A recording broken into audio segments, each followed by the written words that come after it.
So I'm gonna practice some jokes for stand-up comedy tonight. The first one, when I was a child, I was very naive. And I went to a work party with my father when I was elementary school age. There was this drunk woman there, and she was saying to my father, drink, Bob, which is my father's name.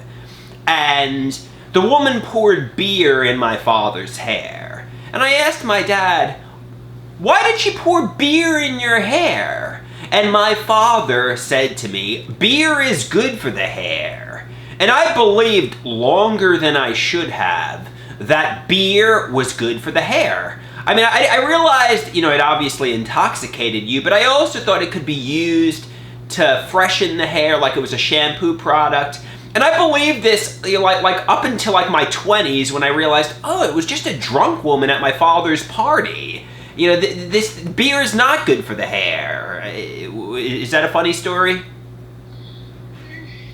No? I mean, it's okay. But you're really just saying beer is not good for the hair. Yeah, I guess just cut to the chase and just say you don't elaborate on something that's a dead-end story. So here's one. So I was having a conversation with my mother. I go to this program in the city, and she says, go to the city. I said, I'm afraid of getting assaulted by the criminals, and she says, no, go in there with the attitude, I dare criminals to assault you.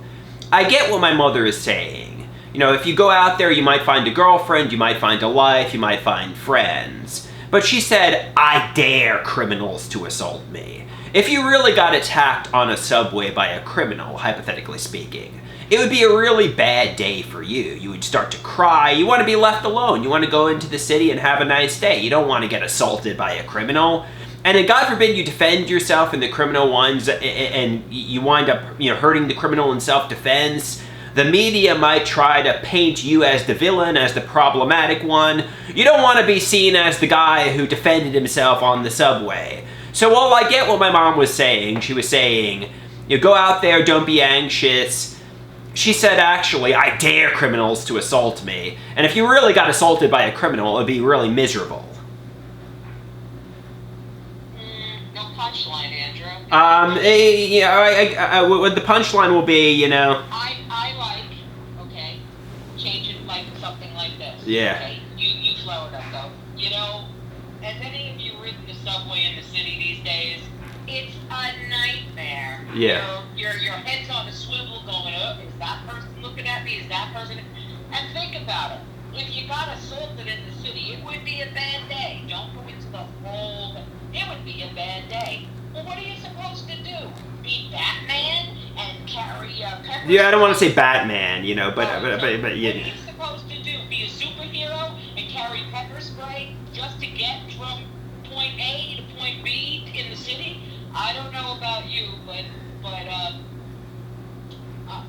don't know. I'm trying to think. What could the punchline be? Yeah. But you see how it has to flow quickly? How Yeah. many of you have been on a subway?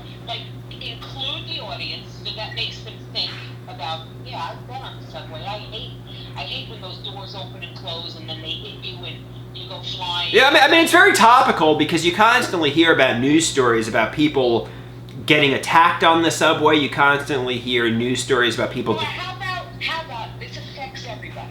Try to do a joke that affects everybody. Yeah. How about on a subway? I want to go into the city. My mom says, it's just go My mother says I dare criminals to assault me. That's the joke. That's the joke. That's like the meat and potatoes of the joke because if you actually got assaulted by a criminal, you would have a bad day. You would have a really miserable day. Does any of you go into this joke? Does any of you walk onto the subway? You walk onto the subway and it's like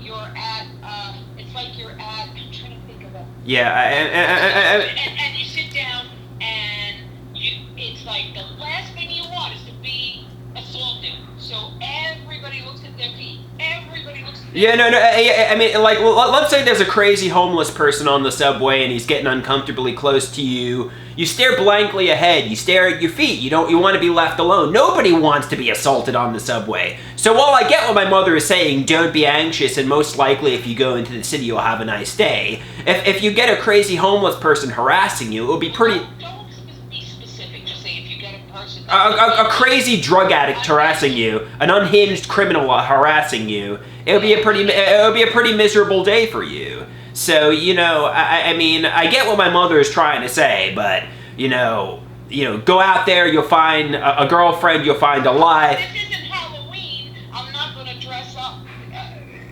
to look like, I don't know, this isn't Halloween. Next thing you know, we all have to dress up just to use the subway or something. Okay, yeah, so these are my jokes for tonight. Hopefully I deliver them, you know, and... Can you do them for Mike and see what Mike... Yeah, I can do it for my friends. Okay, I'll talk to you later, Ma. All right, honey. Bye.